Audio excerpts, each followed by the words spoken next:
ಇವತ್ತು ಬಸವಣ್ಣನ ನಾಡು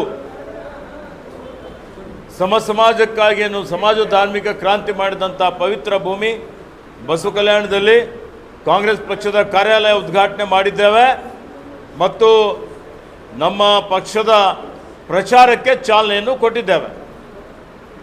ಇವತ್ತು ಇಡೀ ರಾಷ್ಟ್ರದಲ್ಲಿ ವಿಶೇಷವಾಗಿ ಬೀದರ್ ಲೋಕಸಭಾ ಕ್ಷೇತ್ರದಲ್ಲಿ ಕಾಂಗ್ರೆಸ್ ಪಕ್ಷದ ಅಲೆ ಎಲ್ಲ ಕಡೆ ಇದೆ. ಈ ಅಲೆ ಬರ್ಬರ್ತಾ ಸುನಾಮಿಯಾಗಿ ಪರಿವರ್ತನೆಗೊಳ್ತಾ ಇದೆ. ಜಿಲ್ಲೆಯ ಜನ ಬದಲಾವಣೆ ಬಯಸ್ತಾ ಇದ್ದಾರೆ. ಇವತ್ತು ನೀವು ನೋಡಿದ್ದೀರಿ, ಒಂದು ಕಡೆ ಸಾಗರ್ ಖಂಡ್ರೆ ಕಾಂಗ್ರೆಸ್ ಅಭ್ಯರ್ಥಿ ಇದ್ದಾರೆ, ಮತ್ತೊಂದು ಕಡೆ ಭಗವಂತ ಖೂಬಾ ಬಿಜೆಪಿಯಿಂದ ಅಭ್ಯರ್ಥಿ ಆಗಿದ್ದಾರೆ. ಪ್ರಸ್ತುತ ಹಾಲಿ ಸಂಸತ್ ಸದಸ್ಯರು ಮತ್ತು ಕೇಂದ್ರ ಮಂತ್ರಿ. ಜನನೇ ಕೇಳ್ತಾ ಇದ್ದಾರೆ, ಇವತ್ತು ಭಾರತೀಯ ಜನತಾ ಪಕ್ಷಕ್ಕೆ ಭಗವಂತ ಖೂಬಾಗೆ ಕೇಳ್ತಾ ಇದ್ದಾರೆ, 10 ವರ್ಷದಲ್ಲಿ ನಿಮ್ಮ ಸಾಧನೆ ಏನು? ನೀವೇನೇನು ಭರವಸೆ ಕೊಟ್ಟಿದ್ದೀರಿ? ಒಂದಾದರೂ ಭರವಸೆ ಈಡೇರಿಸಿದ್ದೀರಾ? ಇವತ್ತು ಎಷ್ಟು ಸುಳ್ಳು ಹೇಳಿದ್ದೀರಿ? ಎಷ್ಟು ಜನರಿಗೆ ನೀವು ಮೋಸ ಮಾಡಿದ್ದೀರಿ? ಮತ್ತು ಪ್ರಸ್ತುತ ಬಿಜೆಪಿ ಅಭ್ಯರ್ಥಿಯ ಏನು ಸ್ವಪಕ್ಷದವರೇ ಅವರಿಗೆ ತಿರಸ್ಕಾರ ಮಾಡಿದ್ದಾರೆ.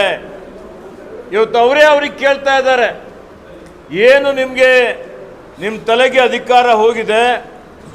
ನಿಮ್ಮ ದುರಹಂಕಾರ, ನಿಮ್ಮ ದುರ್ವರ್ತನೆ, ನಿಮ್ಮ ದರ್ಪ ಏನು ನಡೆಸಿದ್ದೀರಿ?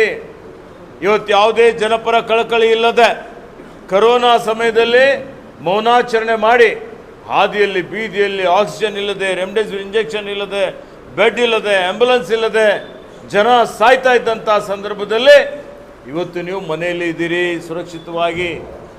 ನಾವೆಲ್ಲ ನಮ್ಮ ಕಾಂಗ್ರೆಸ್ ಪಕ್ಷದ ಮುಖಂಡರುಗಳು ಸಾಗರ್ ಖಂಡ್ರೆ ಸ್ವತಃ ಕಿಟ್ ಕೊಟ್ಟು ಆಕ್ಸಿಜನ್ ವಿತರಣೆ ಮಾಡಿ ರೆಮ್ಡೆಸಿವಿರ್ ಇಂಜೆಕ್ಷನ್ ಏನಿತ್ತಪ್ಪ ಬಸವ ಕಲ್ಯಾಣದಲ್ಲಿ ಯಾರ್ಯಾರು ಮಾಡಿದ್ದಾರೆ? ಇವತ್ತು ಬಸವ ಕಲ್ಯಾಣ ಅಭಿವೃದ್ಧಿ ಪ್ರಾಧಿಕಾರ ಮಾಡಿದ್ದು ಯಾರು? ಈ ಪ್ರಾಧಿಕಾರಕ್ಕೆ ಅನುದಾನ ಕೊಟ್ಟಿದ್ದು ಯಾರು? ಅನುಭವ ಮಂಟಪದ ವಿನ್ಯಾಸ ಮಾಡಿದ್ದು ಯಾರು? ಈ ವಿನ್ಯಾಸವನ್ನು ಅಂಗೀಕರಿಸಿ ಇದು ಮಾಡ್ತೀವಿ ಅಂತೇಳಿ ಘೋಷಣೆ ಮಾಡಿದ್ದು ಯಾರು? ಇವತ್ತು ಹಿಂದೆ ಅನುಭವ ಮಂಟಪ ಏನು ಚನ್ನಬಸವ ಪಟ್ಟದೇವರ ಪೂಜ್ಯರ ಸಾನ್ನಿಧ್ಯದಲ್ಲಿ ನಡೀತು. ಆ ಸಂದರ್ಭದಲ್ಲೂ ನಮ್ಮ ತಂದೆಯವರು ಹಗಲು ರಾತ್ರಿ ಶ್ರಮ ಮಾಡಿದ್ದಾರೆ. ಇವತ್ತು ನಾನು ಶಾಸಕನಿಲ್ಲದೆ ಇರುವಂಥ ಸಂದರ್ಭದಲ್ಲೂ ಬಸವ ಕಲ್ಯಾಣ ಅಭಿವೃದ್ಧಿಗಾಗಿ ಬಹಳಷ್ಟು ಶ್ರಮ ವಹಿಸಿದ್ದೇನೆ. ಇವತ್ತು ದಿವಂಗತ ಧರ್ಮ್ ಸಿಂಗ್ ಜಿಯವರು, ದಿವಂಗತ ಬಸವರಾಜ್ ಪಾಟೀಲ್ ಅವರು ಇದ್ದಂಥ ದಿವಂಗತ ಬಿ ನಾರಾಯಣರಾವ್ ಅವರು ಶಾಸಕರಾಗಿ ಜನರ ಮಧ್ಯದಲ್ಲಿ ಇಟ್ಕೊಂಡು ಅನುಭವ ಮಂಟಪ ನಿರ್ಮಾಣ ಮಾಡಲಿಕ್ಕೆ, ಇತರ ಜನರ ಸಮಸ್ಯೆಗಳಿಗೆ ಸ್ಪಂದನೆ ಮಾಡಿ ಇವತ್ತು ಯಾವ ರೀತಿಯಲ್ಲಿ ಸೇವೆ ಮಾಡಿದ್ದಾರೆ ನಿಮ್ಮ ಗಮನದಲ್ಲಿದೆ. ಜನ ಇವತ್ತಿಗೂ ಬಿ ನಾರಾಯಣರಾವ್ ಅವರಿಗೆ ನೆನಪಿಸ್ಕೊಳ್ತಾರೆ. ಇಲ್ಲೇ ಮಾಲಾ ನಾರಾಯಣರಾವ್ರು ಇದ್ದಾರೆ, ಅವರಿಗೆ ನಾವು ಇವತ್ತು ನಿಗಮದ ಅಧ್ಯಕ್ಷರನ್ನಾಗಿ ಮಾಡಿದ್ದೇವೆ. ಜನಪರ ಸರ್ಕಾರ, ಸಿದ್ದರಾಮಯ್ಯನವರ ಸರ್ಕಾರ ಅಧಿಕಾರಕ್ಕೆ ಬಂದ ಮೇಲೆ ನುಡಿದಂತೆ ನಡೆದಿದ್ದೇವೆ. ಕೊಟ್ಟ ಮಾತಿನಂತೆ ಎಲ್ಲವೂ ನಡೀತಾ ಇದೆ. ರಹೀಂ ಖಾನ್ ಅವರು ನಾನು ಮಂತ್ರಿಯಾಗಿ ಇವತ್ತು ಯಾವ ರೀತಿಯಲ್ಲಿ ಗ್ಯಾರಂಟಿಗಳನ್ನು ಅನುಷ್ಠಾನ ಮಾಡ್ತಾ ಇದ್ದೇವೆ ನೋಡ್ತಾ ಇದ್ದೀರಿ. ಗೃಹಲಕ್ಷ್ಮಿ ಯೋಜನೆ ಇರ್ಬೋದು, ಗೃಹಭಾಗ್ಯ ಯೋಜನೆ ಇರ್ಬೋದು, ಯುವ ನಿಧಿ ಯೋಜನೆ, ಅನ್ನಭಾಗ್ಯ ಯೋಜನೆ, ಇವತ್ತು ಶಕ್ತಿ ಯೋಜನೆ, ಇವು 5 ಗ್ಯಾರಂಟಿಗಳಿಗಾಗಿ ಬೀದರ್ ಜಿಲ್ಲೆಗೆ ನೇರವಾಗಿ ಹಣ ವರ್ಗಾವಣೆ ಮುಖಾಂತರ 1,400 ಕೋಟಿ ರೂಪಾಯಿ ರಾಜ್ಯ ಸರ್ಕಾರ ಬಡವರ ಖಾತೆಯಲ್ಲಿ ಹಣ ಜಮಾ ಮಾಡ್ತಾ ಇದೆ. ಇವತ್ತು ಅದರ ಜೊತೆಯಲ್ಲಿ ರಾಜ್ಯದಲ್ಲಿ 55,000 ಕೋಟಿ ರೂಪಾಯಿ ಮೀಸಲಿಕ್ಕಿದ್ದೇವೆ.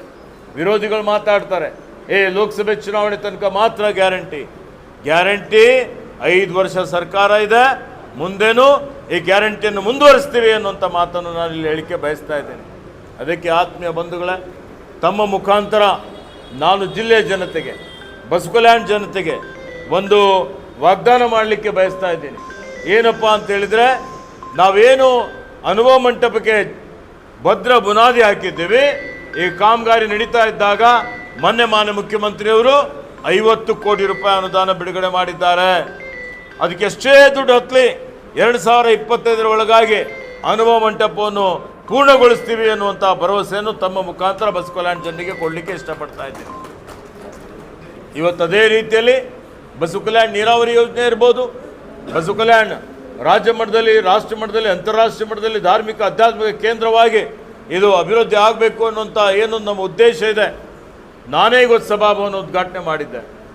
ಇವತ್ತು ಮಾನ್ಯ ಸಿದ್ದರಾಮಯ್ಯರ ನೇತೃತ್ವದಲ್ಲಿ ಗೋರು ಚನ್ನಬಸಪ್ಪನವರ ಒಂದು ಸಮಿತಿಯನ್ನು ನಾವೇ ರಚನೆ ಮಾಡಿದ್ದೇವೆ. ಅದರ ವರದಿಯನ್ನು ಅನುಷ್ಠಾನ ಮಾಡ್ತಾ ಇದ್ದೇವೆ. ಹೀಗಾಗಿ ಇನ್ನೂ ನಮ್ಮ ಸರ್ಕಾರ 4 ವರ್ಷ ಇರ್ತದೆ. ಆ ದೃಷ್ಟಿಯಿಂದ ಸರ್ವರಿಗೂ ಸಮಬಾಳು, ಸರ್ವರಿಗೂ ಸಮಪಾಲು ಎನ್ನುವಂಥ ರೀತಿಯಲ್ಲಿ ವಿಶ್ವಗುರು ಬಸವಣ್ಣನವರನ್ನು ಇವತ್ತಿಡೀ ರಾಜ್ಯದ ಸಾಂಸ್ಕೃತಿಕ ನಾಯಕ ಅಂತ ಹೇಳಿ ಘೋಷಣೆ ಮಾಡಿದ್ದು ಕಾಂಗ್ರೆಸ್ ಸರ್ಕಾರ.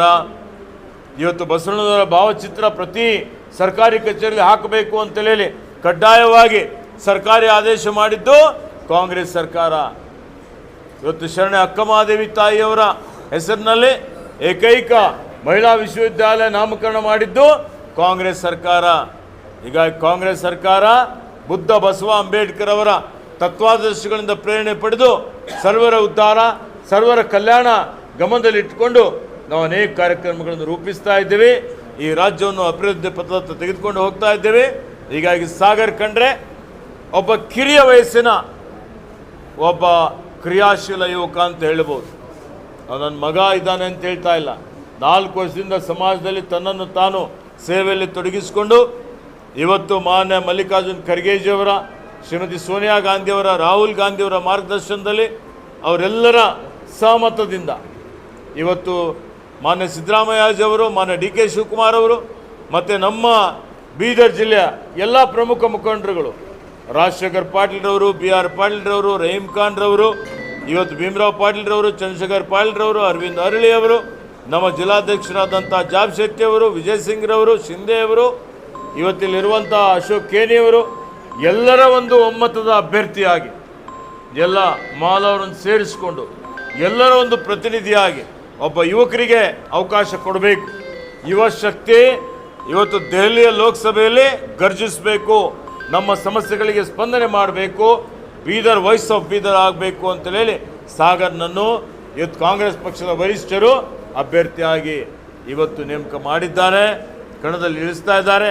17ನೇ ತಾರೀಕಿಗೆ ನಾಮಪತ್ರ ಸಲ್ಲಿಕೆ ಮಾಡ್ತಾ ಇದ್ದಾರೆ. ಅದರಲ್ಲಿ ಎಲ್ಲರೂ ಭಾಗಿಯಾಗಬೇಕು ಹೆಚ್ಚಿನ ಸಂಖ್ಯೆಯಲ್ಲಿ. 7ನೇ ತಾರೀಕಿಗೆ ಎಲ್ಲರೂ ಕಡ್ಡಾಯವಾಗಿ ಮತದಾನ ಮಾಡಿ ಇವತ್ತೇನು ಭಗವಂತ ಖೂಬಾಗೆ ಜಿಲ್ಲೆಯ ಜನನೇ ತಿರಸ್ಕಾರ ಮಾಡಿದ್ದಾರೆ. ಇದು ಅವರ ಕೊನೆಯ ಚುನಾವಣೆ ಇದೆ. ಇವತ್ತು ಹೀಗಾಗಿ ಜನನೇ ಅವರಿಗೆ ಪಾಠ ಕಲಿಸಬೇಕು ಅಂತ ಇವತ್ತು ತೀರ್ಮಾನಿಸಿದ್ದಾರೆ. ಹೀಗಾಗಿ ನಾವು ಬಸವ ಕಲ್ಯಾಣದಿಂದ ಪ್ರಚಾರ ಪ್ರಾರಂಭ ಮಾಡ್ತಾ ಇದ್ದೀವಿ. ಜಿಲ್ಲೆಯ ಜನರ ಆಶೀರ್ವಾದ ಕಾಂಗ್ರೆಸ್ ಪಕ್ಷದ ಮೇಲೆ ಇರಲಿ, ಸಾಗರ್ ಖಂಡ್ರೆ ಅವರ ಮೇಲೆ ಇರಲಿ ಅಂತ ಹೇಳಿ ವಿನಂತಿಯನ್ನು ಮಾಡಿ ಎಲ್ಲರಿಗೂ ಶುಭವನ್ನು ಕೋರುತ್ತೇನೆ. ಧನ್ಯವಾದ. ತಾವೆಲ್ಲರೂ ನಮ್ಮ ಈ ಒಂದು ಕಾರ್ಯಕರ್ತರ ಸಭೆ ಇದೆ, ಆ ಸಭೆಯಲ್ಲಿ ಪಾಲ್ಗೊಳ್ಳಬೇಕು ಅಂತ ಹೇಳಿ ವಿನಂತಿಯನ್ನು ಮಾಡುತ್ತೇನೆ.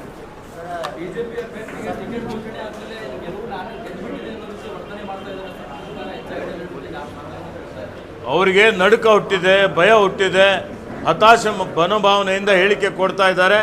ಈಗ ಜನ ಅವರಿಗೆ ತೋರಿಸ್ತಾರೆ, ಅವ್ರದ್ದೇ ಜನ ಅವರಿಗೆ ತಿರಸ್ಕಾರ ಮಾಡಿದ್ದಾರೆ, ಬೇರೆಯವ್ರದಂತೂ ಪ್ರಶ್ನೆ ಇಲ್ಲ. ಲೋಕಸಭಾ ಚುನಾವಣೆ ರಾಜ್ಯ ಸರ್ಕಾರ ಪತನ ಆಗ್ತದೆ, 28 ಕ್ಷೇತ್ರ ನಾವೇ ಗೆಲ್ತೀವಿ ಅಂತ ಏನು ಮಾಡ್ಬೇಕಂತಾರೆ ಅವರು? ರಾಜ್ಯ ಸರ್ಕಾರ ಪತನ ಆಗ್ತದೆ ಅಂದರೆ ನಾವೆಲ್ಲ ಹೋಗ್ತೀವಿ ಅಂತ ತಿಳ್ಕೊಂಡಿದ್ದಾರೆ. 138 ಸ್ಥಾನದಲ್ಲಿ ಗೆದ್ದಿದ್ದೇವೆ. 4 ವರ್ಷ ಜನಪರ ಜೀವಪರ ಆಡಳಿತ ಕೊಡ್ತೇವೆ. ನಮ್ಮ ಸರ್ಕಾರ ಅತ್ಯಂತ ಭದ್ರವಾಗಿದೆ, ಸುಭದ್ರವಾಗಿದೆ, ಸದೃಢವಾಗಿದೆ. ಇವತ್ತು ಬೆಟ್ಟದಂಗೆ ಇದೆ. ಯಾರು ಇದಕ್ಕೆ ಅಲುಗಾಡಿಸ್ಲಿಕ್ಕೆ ಸಾಧ್ಯ ಇಲ್ಲ.